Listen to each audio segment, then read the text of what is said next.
For today's video, SM Mall, City Dasmariñas.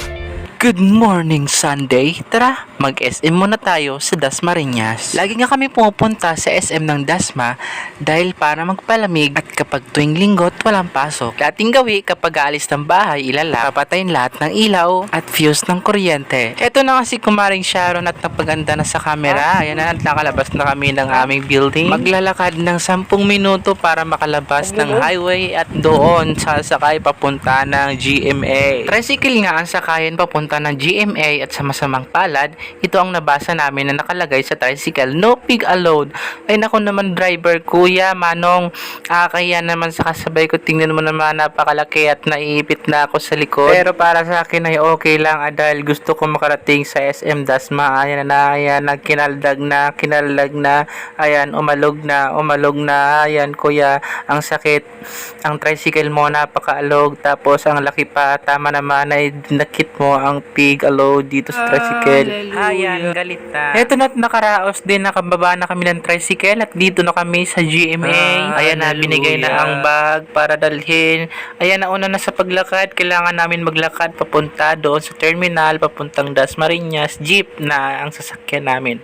Medyo malayo nga ang terminal na mga jeep papuntang Dasmariñas, Palapala, ang terminal dito sa GMA. Kaya maglalakad naman kami ng 7 minutes hanggang sa terminal. Ito na, nasa terminal na kami ng GMA.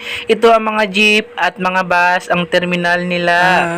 15 pesos nga ang pamasahe ng isang tao mula GMA hanggang Dasma. Kaya dalawa kami. So 30, common sense. Ito na't na-timingan kung walang tao dito sa unahan ng jeep, kaya inunahan ko na sila.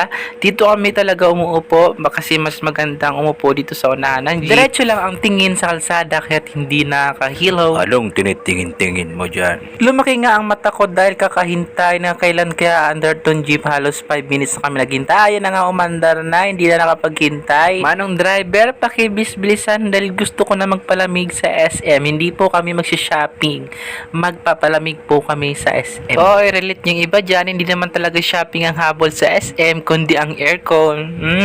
Aminin. Bakit di ka bumili ng aircon sa bahay nyo? 15 minutes nga at inurasan ko kung anong oras kami makakarating ng Dasmariñas SM at noon at nakikita ko na ang SM. Maraming beses na kami nakapunta dito kaya minsan nakakasawa din, pero no choice, kung gusto mo talaga magpalamig dito ka pupunta. Kaya itag nyo na sa comment section kung sino ang kakilala nyo na ganun din. Yung tipong hindi ka mamimili sa loob ng SM kundi magpapalamig lang. Uy, may lubot. Alam ko kulay ng brief mo.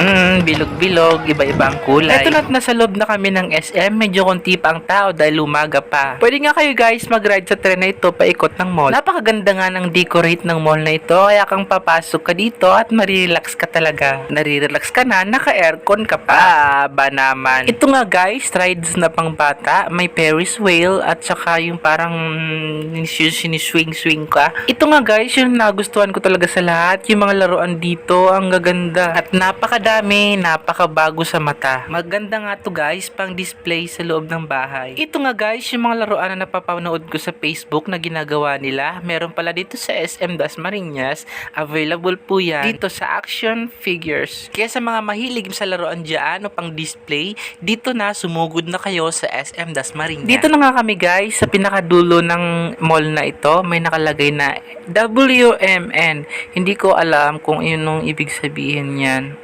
WMN. May maganda nga dito ng puno, sabi ko kuhanan niya ako. Ayan, nag-push pa. Ito na nga guys, yung helicoptereste, malaking electric fan. At sisilipin natin dito sa cinema ang mga bagong palabas ngayong 2024.